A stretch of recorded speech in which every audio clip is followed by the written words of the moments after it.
Mark Twain Selected Works. Chapter 54 of Life on the Mississippi, Past and Present. Part 2, 1883. The night presently closed down. Then came on that tremendous and utterly unaccountable storm. I was perfectly dazed. I could not understand it. It seemed to me that there must be some mistake. The elements were turned loose, and they rattled and banged and blazed away in the most blind and frantic manner. All heart and hope went out of me, and the dismal thought kept floating through my brain. If a boy who knows 3,000 verses by heart is not satisfactory, what chance is there for anybody else? Of course, I never questioned for a moment that the storm was on Dutch's account, or that he or any other inconsequential animal was worthy of such a majestic demonstration from on high. The lesson of it was the only thing that troubled me, for it convinced me that if Dutchy, with all his perfections, was not a delight, it would be vain for me to turn over a new leaf, for I must infallibly fall hopelessly short of that boy, no matter how hard I might try. Nevertheless, I did turn it over.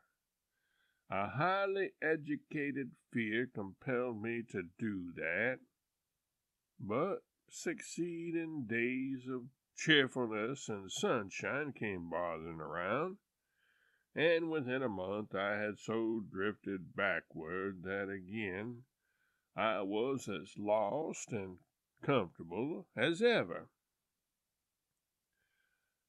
Breakfast time approached while I mused these musings and called these ancient happenings back to mind. So I got me back into the present and went down the hill. On my way through town to the hotel, I saw the house which was my home when I was a boy.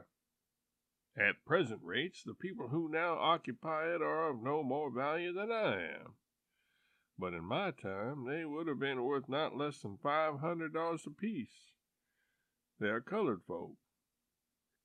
After breakfast, I went out alone again, intending to hunt up some of the Sunday schools and see how this generation of pupils might compare with their progenitors who had sat with me in those places and had probably taken me as a model, though I do not remember as to that now.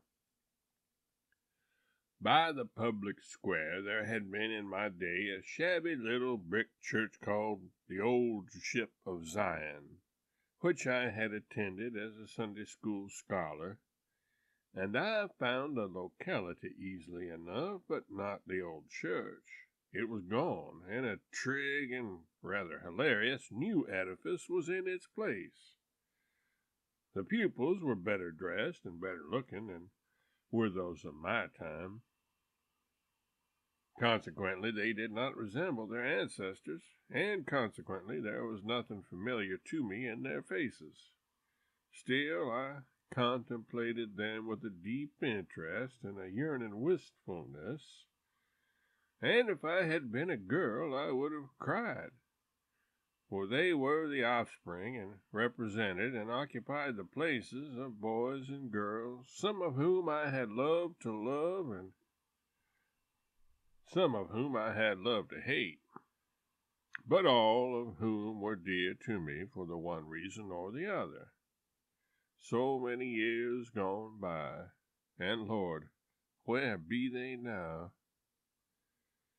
I was mightily stirred, and would have been grateful to be allowed to remain unmolested and look my fill, but a bald-summited superintendent who had been a tow-headed Sunday school mate of mine on that spot in the early ages recognized me, and I talked a flutter of wild nonsense to those children to hide the thoughts which were in me.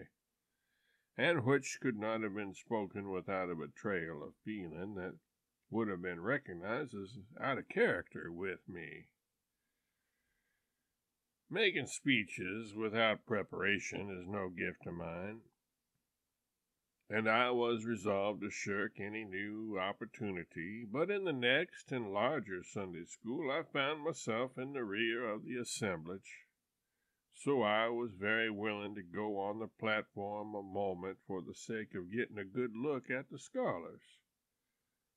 On the spur of the moment I could not recall any of the old idiotic talks which visitors used to insult me with when I was a pupil there, and I was sorry for this, since it would have given me time and excuse to dawdle there and take a long and satisfying look at what I feel at liberty to say was an array of fresh young comeliness, not matchable in another Sunday school of the same size.